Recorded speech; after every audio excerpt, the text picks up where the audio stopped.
こんにちは、元ファーマシーの T です。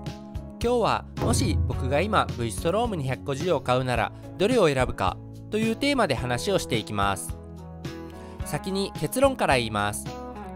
僕なら2020年から2021年式の走行距離1万キロ前後パニアケース等の装備付きで価格40万から50万円台前半の個体を狙います。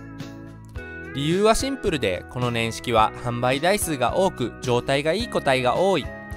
新車の3分の2以下の価格で買える、ツーリング装備付きの掘り出し物が多い、つまり今コスパで選ぶならこのゾーンが最強です。では実際に相場データと一緒になぜこの年式が狙い目なのかを詳しく見ていきましょう。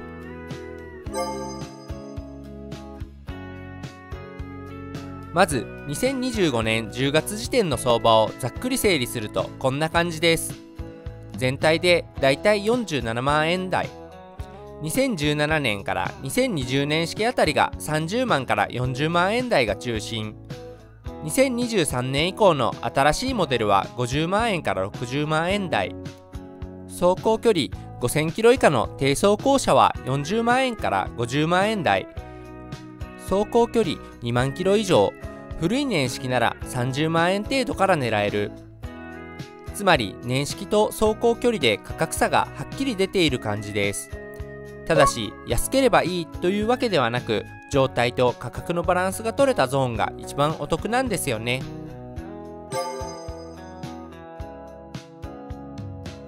ここからが今回の本題です。僕がこの年式を選ぶ理由は4つあります。1つ目に価格がこなれてきた年式。当時の新車価格はだいたい62万円くらい。それが今では状態のいい中古で40万から50万円台、新車の3分の2程度の価格で買えます。2つ目に販売ボリュームのピークだった時期。V ストローム250が2017年に登場してから数年が経ち、完成度と人気が安定していたのがこの2020年から2021年頃。実際中古市場でもこの年式が最も多く出回っていて、いわゆる V ストらしいオーナー層、ツーリング志向の人が多い傾向にあります。3つ目にツーリング需要が高まったタイミングと重なる。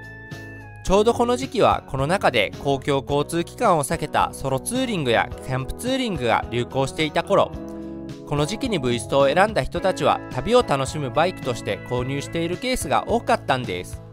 つまり走行距離はそこそこあっても丁寧に乗られた個体が多い印象です。4つ目に V ストらしいオーナー層の特徴。もともとこのバイクを選ぶのは落ち着いた年齢層のライダーが多く、保管環境やメンテナンス意識も高い人が多い。そのため中古車市場でも比較的状態のいい個体が見つかりやすいのが特徴です。つまり2020年から2021年式は台数、価格、状態のバランスが最もいいゾーン。これが今一番コスパ高く V ストを手に入れられる年式だと思います。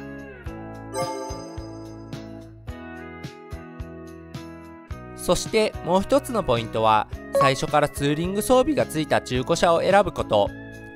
例えば純正または社外品のトップケースやサイドケース、グリップヒーター、エンジンガード、ナビマウント、こういう装備って新品で揃えると簡単に5万から10万程度いきます。でも中古なら最初から全部ついている個体が普通にある。買ってすぐ旅に出られる仕様って地味に大きなメリットですよね。V ストロームの中古はツーリングメインの人が多い分、こうした実用装備が揃った個体が多いのも魅力です。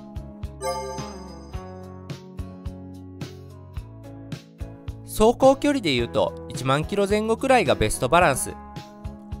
このくらいならエンジンもまだまだ元気で鳴らしも終わり、調子がいい個体も多い印象です。ただし距離より大事なのがメンテ履歴、オイル交換の記録があるか、チェーンやスプロケットが交換済みか、タイヤやブレーキパッドの残量、長期間乗らずに放置されていた車体ではないか、この辺りを確認しておくと安いけど後で整備費がかさむ個体を避けることができます。できれば点検記録簿付きワンオーナー車が理想ですね。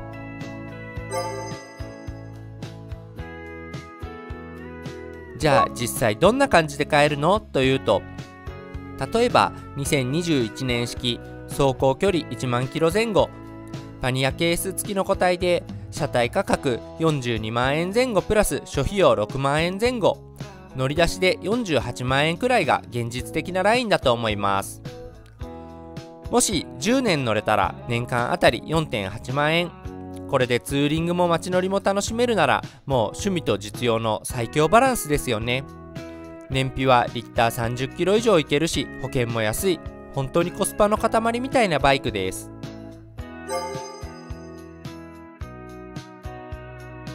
というわけで2025年10月現在の結論をまとめると、狙い目は2020から2021年式、走行距離は1万 km 前後、価格は40万から50万円台前半、ツーリング装備付きメンテ記録付きの個体が理想。 V ストローム250は無理をしない楽しさが詰まったバイク。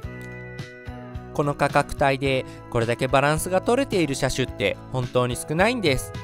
コスパ重視で長く乗れる相棒を探しているなら、この年式の V スト250、今がまさにベストタイミングです。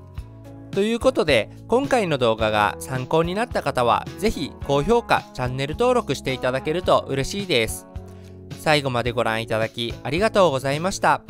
それではまた次の動画でお会いしましょう。元ファーマシーの T でした。バイバーイ。